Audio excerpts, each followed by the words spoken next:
warahmatullahi wabarakatuh. Baiklah, nama saya Leva Agwanisa dengan nomor induk mahasiswa 1910 kelas C Ekonomi Politik.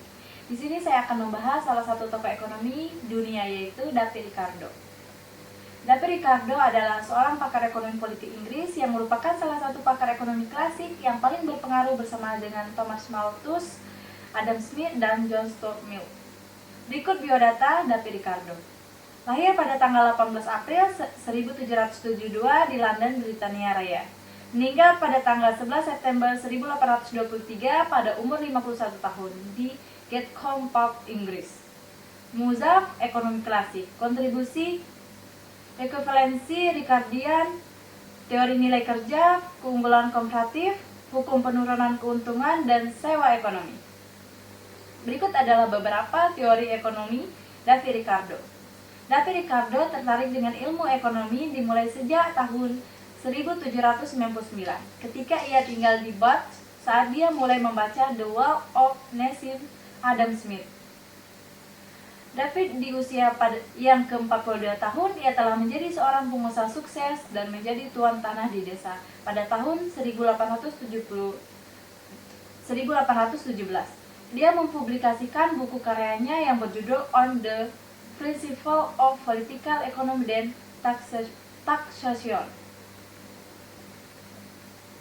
Teori Ricardo yang terkenal adalah tentang teori keunggulan komparatif, di mana perdagangan tergantung pada keunggulan komparatif atau efisiensi relatif daripada keunggulan absolut.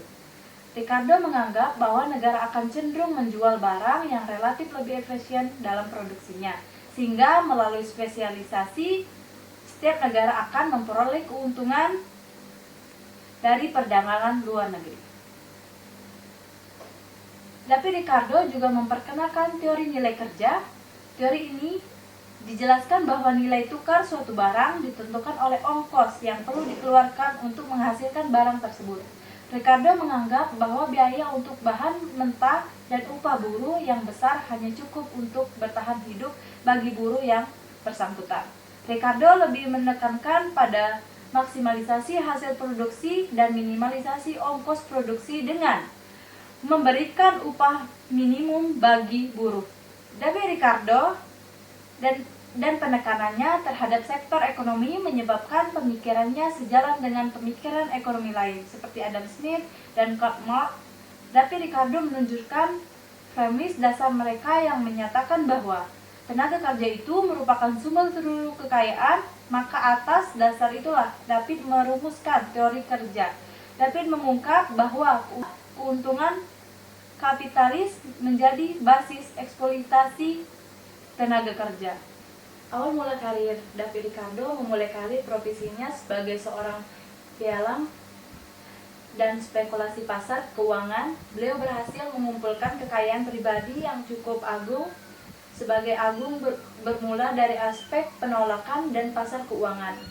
Setelah pensiun, beliau mendapatkan kursi di parlemen Britania Raya. Beliau duduk di kursi parlemen selama 4 tahun menjelang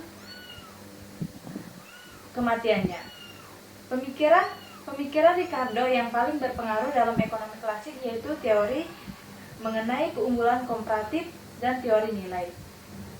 Pengaruh teori David Ricardo, meskipun banyak yang ditentang, teori keunggulan komparatif Ricardo yang telah dijadikan dasar perkara ekonomi perdagangan antar negara di era modern. Pemikiran David Ricardo berpengaruh agung terhadap perkembangan ilmu ekonomi di selanjutnya hari. Ekonom Amerika Serikat meletakkan Ricardo sebagai pemikir kedua yang paling berpengaruh dalam ilmu ekonomi sebelum zaman ke-20 setelah Adam Smith. Baiklah, beberapa karya tulis David Ricardo. 1. Tingginya harga emas, bukti depresiasi uang kertas 1810. Kedua, esai tentang pengaruh rendahnya harga jagung terhadap keuntungan saham 1815. Ketiga, tentang prinsip ekonomi politik dan perpajakan pada tahun 1817. Sekian penjelasan saya tentang David Ricardo. Apabila ada salah, saya mohon maaf. Kepada Allah saya mohon ampun. Wabillahi taufiq wal hidayah. Wassalamualaikum warahmatullahi wabarakatuh. Terima kasih.